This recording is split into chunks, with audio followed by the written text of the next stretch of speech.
जय श्री कृष्णा। कैसे हैं आप लोग फ्रेंड्स? आज की चर्चा काफ़ी महत्वपूर्ण होने जा रही है।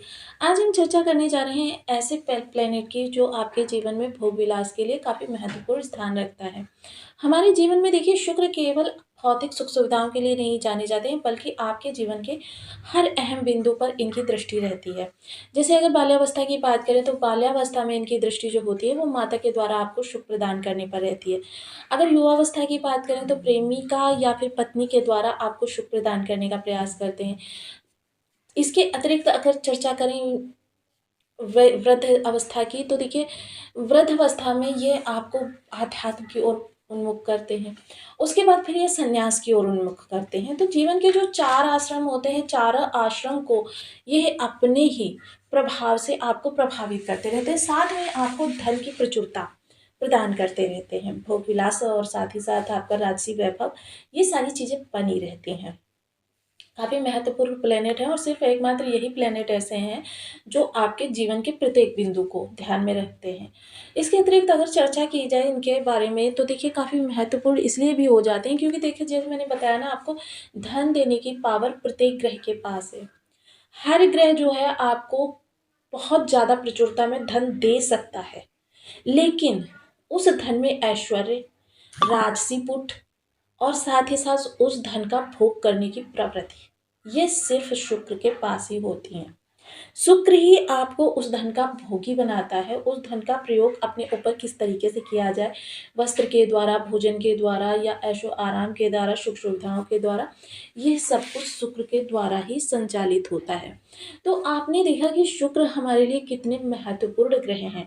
ऐसे में देखिए, 2025 जा रहा है, 2026 आ रहा है, ये अंतिम पड़ाव जो चालू हो रहा है, यानी देखिए, शुक्र जो है अपना नक्षत्र परिवर्तन भी कर रहे हैं। और नक्षत्र परिवर्तन करके देखिए, ये वर्तमान समय में सबसे पहले पूर्वाषाढ़ा नक्षत्र में जाएंगे, फिर ये 10 जनवरी को अभिजीत नक्षत्र में जाएंगे। जैसे कि अभिजीत नक्षत्र के बारे में हमने सूर्य के वीडियो में चर्चा की थी। यह एक दिव्य नक्षत्र है जो दिव्यता से भर देता है ग्रह को। और ऐसे में देखिए, शुक्र के प्रभाव और ज़्यादा बढ़ जाएंगे। अब शुक्र के प्रभाव बढ़ जाएंगे तो फिर उसका लाभ हम मानव वर्ग को भी मिलेगा। अब अभिजीत नक्षत्र जो होता है केवल आपकी लौकिक चीज़ों के लिए नहीं, बल्कि पारलौकिक चीज़ों के लिए भी जाना जाता है कि आपकी इच्छाएं जिस प्रकार की होती हैं, उन इच्छाओं की पूर्ति करने के लिए यह नक्षत्र काफ़ी महत्वपूर्ण होता है। यह 27 नक्षत्रों से एक अतिरिक्त नक्षत्र होता है जिसको कि ब्रह्मा और विष्णु के समान सृजनात्मक और रचनात्मक शक्तियाँ प्राप्त हैं, जो बहुत बड़ा प्रभाव हमारे जीवन पर डालेगा।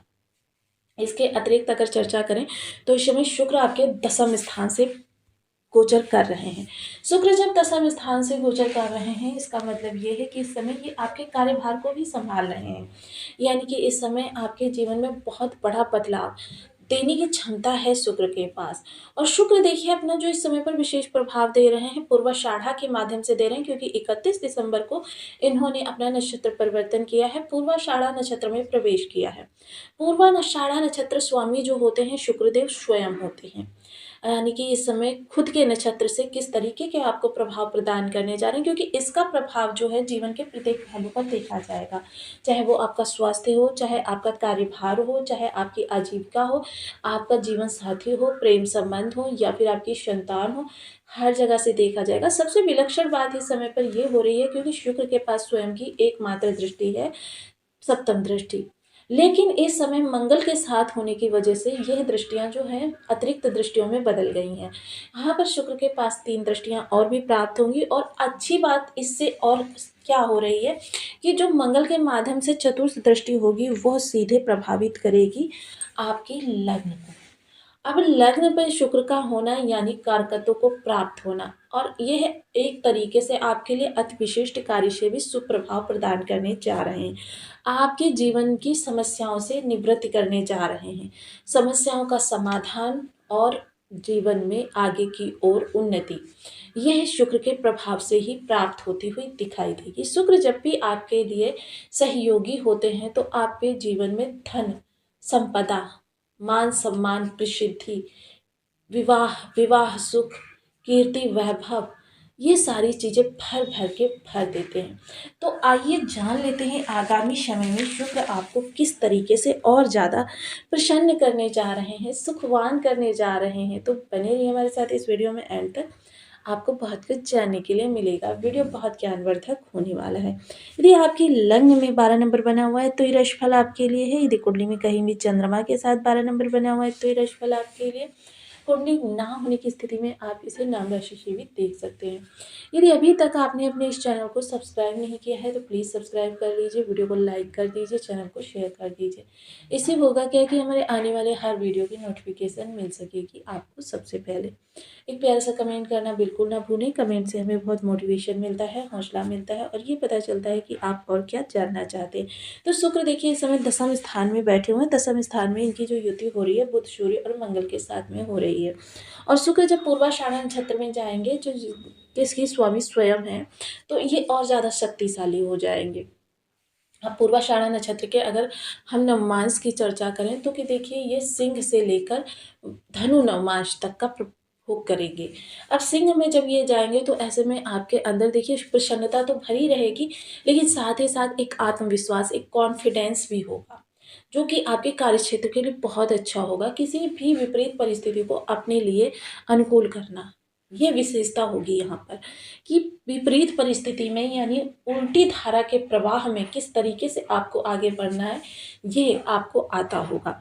साथ ही साथ कार्य संबंधी अगर किसी प्रकार की निगेटिविटी फेस कर रहे हैं, वैसे मैंने पिछले समय आप लोगों के लिए भविष्यवाणी की थी कि आपको काफ़ी ज़्यादा दिक्कतों का सामना करना पड़ेगा अपने कार्य क्षेत्र से। तो वो दिक्कतें बहुत से लोगों ने मुझे फ़ोन करके या कमेंट करके बताया अभी कि उनको जॉब से रिलेटेड काफ़ी इश्यूज़ आ गए हैं, और कुछ लोगों ने ये भी कहा कि जॉब जो है उनकी छूट गई है। तो ऐसी है जब द्वितीय नक्षत्र में गोचर होगा जो कि कन्या का नवमांश होगा। अब यहाँ पर बुधदेव महाराज का प्रभाव आ जाने वाला है, जिसकी वजह से क्या है, जीवन में बड़े परिवर्तन, क्योंकि धन से रिलेटेड, क्योंकि फाइनेंस के कारक होते हैं, आपकी बैंकिंग को सँभालते हैं, आपकी जेब की लिक्विडिटी को सँभालते हैं।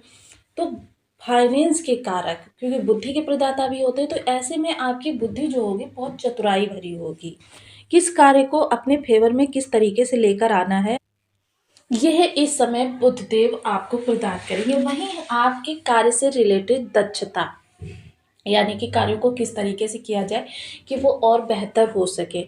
मैनेजमेंट की प्रवृत्ति आपके अंदर बहुत अच्छी होती हुई देखी जाएगी। इस समय किसी भी चीज़ को मिस मैनेजमेंट से आप नहीं कर सकते, क्योंकि इस दौरान जितना ज़्यादा मैनेजमेंट को आप सँभालेंगे, जितना ज़्यादा मैनेज करके चीज़ों को रखेंगे, मोस्टली ऑफ़िस में ही नहीं बल्कि घर के अंदर भी, उतना ज़्यादा आपको इस समय शुक्र के विशेष प्रभाव मिलते हुए दिखाई देंगे। मोस्टली लोगों को देखते हैं कि आप इधर-उधर अपनी चीज़ों को अस्त-व्यस्त रख देते हैं। ऐसे लोगों के शुक्र जो होते हैं धीरे-धीरे नेगेटिव होते चले जाते हैं। उनको बहुत ज़रूरी होता है कि चीज़ों को मैनेज करके रखें, क्योंकि शुक्र आपके अंदर हर उस शक्ति को प्रवृत्त करते हैं, जो शक्ति दैनिक जीवन के लिए बहुत महत्वपूर्ण होती है। चाहे किसी भी चीज़ को मैनेज के साथ रखना, साफ-सफाई से रहना, या फिर अस्त-व्यस्त चीज़ें शुक्र को बिल्कुल भी पसंद नहीं होती। वहीं जब लग्न पर इनका प्रभाव रहेगा, जिसकी वजह से लग्न भी प्रभावित रहेगी, यानी कि इस दौरान आपको स्वयं को कोई भी ऐसी चीज़ें बिल्कुल भी नहीं अच्छी लगने वाली। तृतीय नवमांश की अगर मैं चर्चा करूँ इस समय, तो तृतीय नवमांश जो होगा वो स्वयं शुक्र का होगा, यानी शुक्रदेव यहाँ पर स्वयं अपने प्रभाव प्रदान करते हुए देखे जाएँगे। अब जब शुक्र के प्रभाव प्रदान होंगे तो काफ़ी ज़्यादा स्थितियाँ आपकी बदल जाएँगी, क्योंकि ये बैलेंस की राशि है। ऐसे में संतान, प्रेम संबंध, परिवार, कार्यस्थल या आपका मित्र मंडली, जो भी आपका सपोर्टिव सिस्टम है, वहीं आपका फाइनेंस डिपार्टमेंट, यानी अभी वर्तमान की जो आपकी आर्थिक ज़िम्मेदारियाँ हैं या फ्यूचर की जो आपकी आर्थिक ज़िम्मेदारियाँ हैं, उनको किस तरीके से मैनेज करना है, किस तरीके से बैलेंस में लेकर आना है, ये सब शुक्र इस समय पर करवाएँगे। मोस्टली शुक्र आपकी हर स्थिति से निपटने की पावर आपके अंदर भर देते हैं, जो कि शुक्र का एक विशेष तत्व है। और यह तत्व आपके जीवन को काफ़ी ऊंचाई तक ले जाने में और काफ़ी आपको लोकप्रिय बनाने में मददगार होने वाला है। वहीं एक चीज़ का विशेष ध्यान रखिएगा, किसी महिला से बहुत ज़्यादा घनिष्ठता बनाने से इस समय पर आप लोकापवाद में फंस सकते हैं। इस चीज़ को देखिए, बहुत ही आपको शालीनता से सँभालना होगा। चतुर्थ नवमांश जो होगा, वो आपका होगा वृश्चिक का। यहाँ पर देखिए, वृश्चिक मंगल अब यहाँ पर थोड़े-से आपके लिए विचारों में नकारात्मकता देखने में आएगी। थोड़ी-सी आपके अंदर क्या होगा, चीज़ें जो होंगी वो थोड़ी-सी मिसबिहेव वाली हो जाएँगी। हो सकता है आप किसी से मिसबिहेव करने लग जाएँ, और मिसबिहेव करेंगे तो आपको ये नहीं समझ में आएगा कि सामने जो है ऐसा व्यक्ति है जिससे कि बिल्कुल ही आपको शालीनता से रहना है उसके सामने। मतलब, तो इस चीज़ का आपको ध्यान रखना होगा, क्योंकि बल और ऐश्वर्य दोनों एक साथ जब होते हैं तो इनमें थोड़ा-सा कहते हैं ना कि मानसिक अंतर्द्वंद चलता रहता है। तो इस दौरान थोड़ा-सा आपका माइंड जो है वो थोड़ा-सा चीज़ों को प्रभावित करता हुआ दिखाई देगा। इसके लिए आपको थोड़ा-सा सचेत रहना होगा। वहीं इस दौरान आप बहुत ही ब्रांडेड चीज़ों के शौकीन भी रहने वाले हैं। थोड़ा-सा आप इस दौरान काफ़ी, मतलब, अपनी इच्छाओं की पूर्ति के लिए प्रयास करते हुए देखे जाएँगे। मतलब इच्छाएँ कैसी, जो धन से रिलेटेड पूरी होती हैं। एटीट्यूड आपका बहुत शानदार रहने वाला है। लोगों को प्रभावित करने की कला आपके अंदर रहने वाली है, और वह दिखावा नहीं होगा, बल्कि ये चीज़ें आपके अंदर से निकलेंगी। मोस्टली शुक्र और मंगल का जब मिलन होगा, वृश्चिक के नवमांश में जब ये शुक्र जाएँगे, उस समय पर शो ऑफ आपके अंदर आ सकता है। तो इन चीज़ों को थोड़ा-सा आपको मैनेज करके रहना होगा। वहीं शुक्र से संबंधित अगर उपायों की चर्चा की जाए, तो देखिए, शुक्र से संबंधित उपाय बहुत आसान हैं। इनको करके हम बहुत अच्छे लाभ भी प्राप्त कर सकते हैं। सबसे पहले ओम शुक्राय नमः। इस बीज मंत्र का आप 1 माला, 2 माला, 5 माला, 7 माला, 11 माला का जप नियमित अपनी सुविधानुसार करते हुए आगे अपने शुक्र को बलि करें। वहीं सुगंध का प्रयोग बहुत ज़्यादा अपने ऊपर करना, यह शुक्र को बहुत ही बलि बनाता है। इसके अतिरिक्त देखिए, सुगंध कौन-सी होनी चाहिए? सुगंध कोई भी जो शुक्र नहीं पसंद करते, शुक्र को सिर्फ़ गुलाब की सुगंध, वो भी इत्र वाली, अल्कोहल रहित सुगंध पसंद है। वहीं किसी कन्या को, 13 वर्ष से कम उम्र की कन्याओं